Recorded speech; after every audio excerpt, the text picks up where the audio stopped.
عجیب یتیم بچہ۔ رات کے سناٹے میں گاؤں کی گلیاں سنسان تھیں۔ آسمان پر چاند دھندلے بادلوں کے پیچھے چھپا ہوا تھا اور رات کی ہوائیں کسی انجان کہانی کی سرگوشیاں کر رہی تھیں۔ مسجد کے مینار کے نیچے ایک سایہ سا نظر آ رہا تھا۔ ایک دبلا پتلا بچہ ننگے پاؤں میلی مگر صاف ستھری قمیض میں ملبوس مسجد کے باہر سیڑھیوں پر بیٹھا تھا۔ اس کی آنکھیں گہری اور اداس تھیں، جیسے وہ صدیوں سے کسی کا انتظار کر رہا ہو۔ حاجی صاحب جو نماز پڑھ کر مسجد سے باہر نکلے، اس بچے کو دیکھ کر ٹھٹک گئے۔ وہ کئی سالوں سے اس گاؤں میں رہ رہے تھے، مگر پہلے کبھی اس بچے کو نہیں دیکھا تھا۔ انہوں نے ہمت کر کے آگے بڑھ کر پوچھا، بیٹا تم یہاں کیا کر رہے ہو؟ اتنی رات کو اکیلے کیوں بیٹھے ہو؟ بچے نے آہستہ سے سر اٹھایا، اس کی آنکھیں چمک رہی تھیں۔ آپ مجھے دیکھ سکتے ہیں؟ یہ سن کر حاجی صاحب کا دل ایک لمحے کو زور سے دھڑکا۔ یہ کیسا سوال ہے؟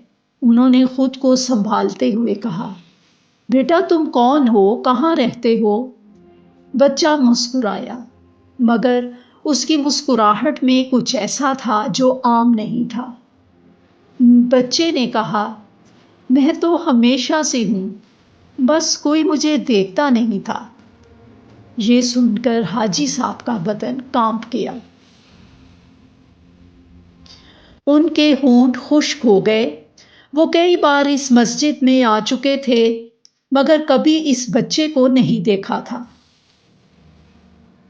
بچہ خاموشی سے بیٹھا تھا اور رمضان کی پہلی رات تھی اور گاؤں کے لوگ گھروں میں سحری کی تیاری کر رہے تھے۔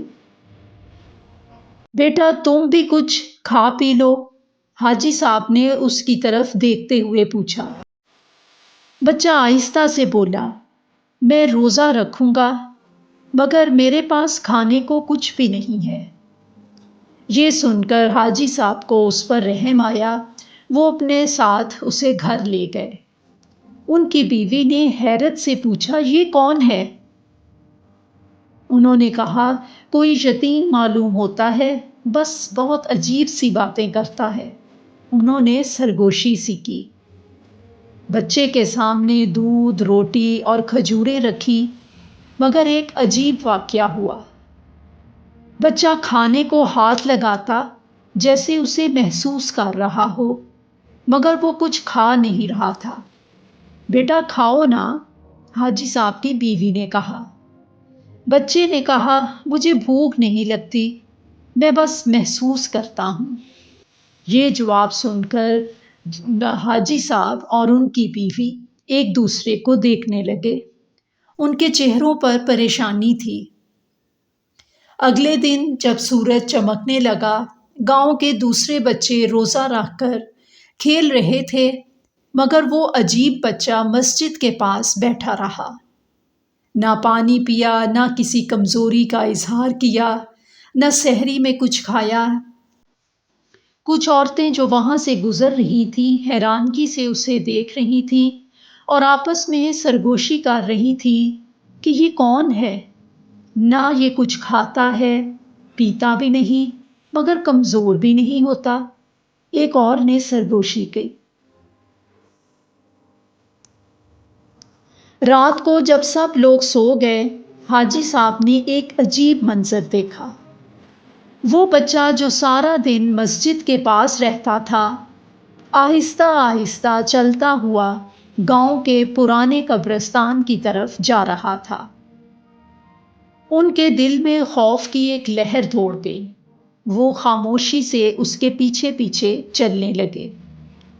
بچہ ایک پرانی شکستہ قبر کے پاس جا کر بیٹھ گیا۔ اس کی آنکھیں چمکنے لگیں جیسے ان میں چاندنی بھر گئی ہو۔ پھر وہ آہستہ سے بولا، میرا روزہ مکمل ہو گیا۔ اب میں واپس جا سکتا ہوں۔ حاجی صاحب کے پیروں تلے زمین نکل گئی۔ انہوں نے کانپتی ہوئی آواز میں پوچھا، بیٹا تم کون ہو؟ بچہ مسکرا دیا۔ کیا آپ کو یاد نہیں؟ میں وہی یتیم ہوں جسے کئی سال پہلے بھوک کی شدت سے مر جانے کے بعد اسی قبر میں دفن کیا گیا تھا، مگر ہر رمضان میں واپس آتا ہوں، پہلا روزہ رکھتا ہوں اور پھر چلا جاتا ہوں۔ یہ سنتے ہی حاجی صاحب کی سانسیں رک گئیں۔ انہوں نے پلٹ کر بھاگنا چاہا، مگر جیسے ہی انہوں نے دوبارہ دیکھا وہاں کچھ بھی نہیں تھا۔ وہ قبر خالی پڑی تھی، جیسے وہاں کبھی کچھ تھا ہی نہیں۔ بچوں، آج بھی وہ آتا ہے۔